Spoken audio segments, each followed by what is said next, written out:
What do you do when opportunity comes your way? For most people, and this is very strange, but this is human nature, the first instinct we have is to say no. Just remember yourself, you're walking into the store, you want to buy something, right? And the salesperson approaches you and saying, hello, welcome, can I help you with something? What is the first thing you usually say?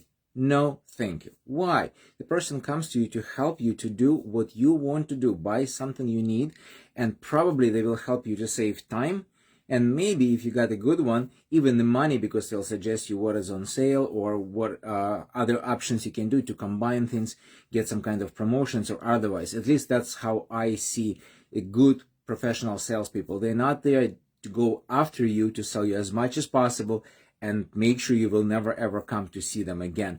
Most business people, especially professional salespeople, they're not looking for one-time client. They're looking for a future revenue from you coming back to them because you like what they sold you, they like how you like how they treated you, and you want to go back. And most importantly, again, talking about professional salespeople, they will make sure that you are so happy that you will send their friends and family to them.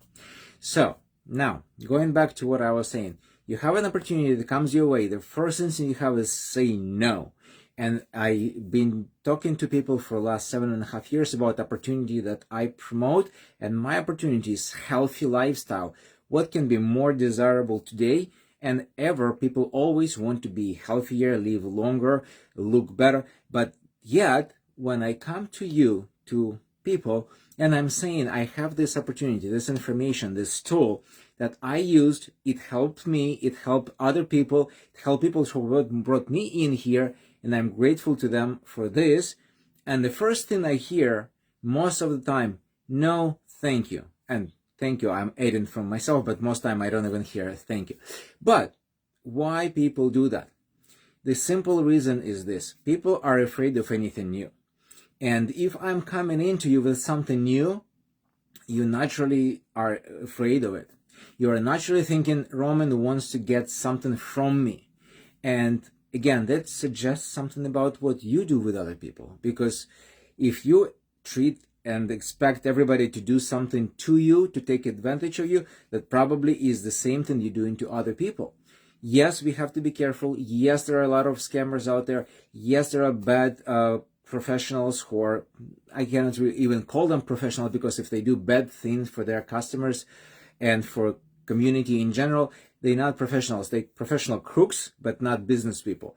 Again, I'm talking about business people who are thinking about building long-term businesses, not a get-rich-quick schemes or some kind of fraudulent activities. Talking about people who are caring about their image, caring about their community, and want to make sure that people, again, come back to them, because that's the real business. One-time deal, one-time sale, and just selling stuff and running away so people hopefully never find you. It is not business. And again, I'm not talking about those kind of professionals. So let's go back. You are presented with opportunity. Yes, you are afraid. But before you allow your instinct to say no, take a pause, breathe, and allow yourself to listen. I heard very interesting saying that intelligent people don't say no before they know what they're offered. So take a pause without saying no and listen first. Allow the person who comes to you with opportunity to at least express what do they have for you.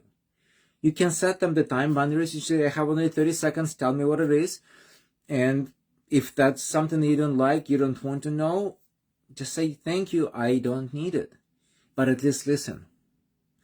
Do yourself a favor and allow opportunity to come into your life, because once they do, once they knock, there is a reason for that. And yes, some opportunities will come back and some may not come back. And for some, you may not be here any longer to accept those opportunities. So I heard another person today, and she was saying that the life is pretty much set for us, and we will hear the information we need to hear when time is right. So if you don't have enough of illness on your life yet, and the illness hits you on your head saying, hey, wake up, do something, and you're not ready to do something yet, she says, maybe you're just not ready, and you have to get more of those hits before you open your eyes, open your ears, and start listening. So my proposition to you today is, number one, become conscious that opportunities come to you for a reason. They usually come to you from people who you know, or people who you trust, or obviously, that's also not an exception, people who are trying to take advantage of you. And if you don't know a person at all, if you don't know who they are, if you don't know what they stand for, and you obviously don't know what they offer in you, before saying no, do a little investigation. Ask people around. Right now, internet is full of information, and I'm not saying it's a good information always. The beauty of internet, we can find a good and bad about the same thing at the same time, and the two messages will be completely opposite to each other, even though they will be talking about the same product. One you like, and the same product that you like, and your neighbor looking just from different side of the fence, so they say, no, this is bad.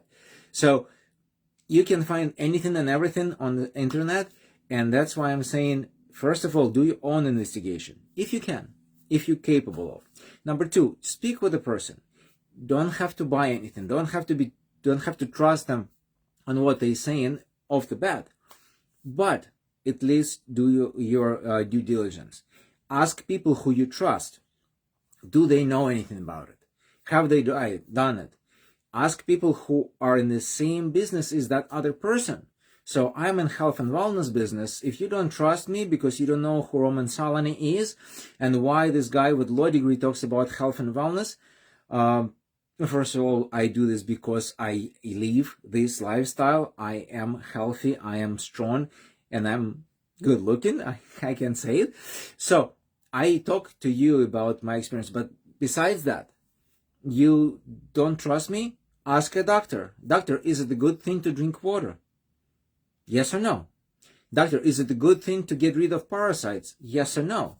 Doctor, is it a good thing to take antioxidants in any kind of form, supplements or food? Yes or no? Doctor, do we need vitamins and minerals and fatty acids on a daily basis to provide for our cells to better function? Yes or no? Doctor, do we need to exercise daily? And we're not talking about running marathons every day, but just doing regular stretching and walking and moving your muscles. Yes or no? And if doctor says no to all of this, I would say change the doctor. But again, it's your call. I'm just saying that you can verify everything that I say. And I say or somebody else, and if you can verify that information, and if I or the other person can show you that their statement actually true, and what they offering to you actually can be double checked and triple checked, why not trust that person? Now, I'm talking about health. So you want to lose weight, and you saying you tried everything except what I offer you. And you telling me, Roman, I'm not going to do what you suggest because I tried everything, and you just contradicted yourself. You didn't try what I offer you, but you already said no. Other thing I hear, oh, I tried detox before. Okay. Did you ride a bicycle? Yes. Did you ride a motorcycle? Maybe yes, maybe no. What about car? All of those three things are taking you from point A to point B. But is that the same exactly experience that you have when you ride in a bicycle and a car? How about riding a sports car and luxury limousine? Are they the same experience?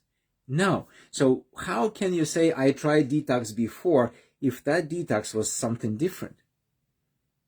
You may even get good results from that, and maybe not, but how you can say that what I have is the same as what you did before if you didn't even look? Now, let's go a little bit further. So let's say you took a pause, you breathed, you listened, you explore the option, you even find some pros and cons, so some information supports it and some is going opposite, and you will always do, so no surprises here. What's next? The only real way for you to find out if this works is to either try it yourself or have somebody who you believe and trust to be honest with you to try it. Now, that's exactly what I did 7.5 years ago. I tried because I wanted to find out for myself, does this stuff work? Now, do you think I'm crazy to speak about something that doesn't work for 7.5 years and trying to convince people that it works and claim that I use it but not using it myself? I mean, if you really think that somebody can do it for 7.5 years and having no success with either his own health or health of the people who follow him, then again, the question is, what's going on in your head? I don't imagine anybody doing it for so long without actually getting the benefit. Now, you can look back to my line, through my feed and see how I looked 7.5 years ago. How do I look now? Do I look much older? How I supposed to look? Do I look weaker or stronger? So again, this is the evidence, and it's not subjective. It's really clear. You look at the picture, you look at what I say, what I said before, what I say now, and if it doesn't convince you, then maybe the other lady that I listened today is right. Maybe it's not for you. Maybe you're not ready, or maybe you just don't need it. Not everybody needs to live 200. Not everybody has to look good. Not everybody has to be physically fit and well. Maybe you like to be sick. Maybe you like to be dependent. Maybe you need that extra attention. So enjoy it. Be the sick person. Be the ugly person. It's okay to be who you want to be. I'm talking to people who want to change and who just afraid of it. Don't be afraid, because that change can help you to change your life. It will help you to affect lives of others.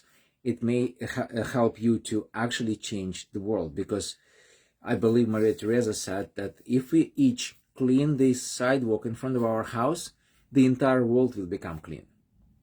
So you have to start with you.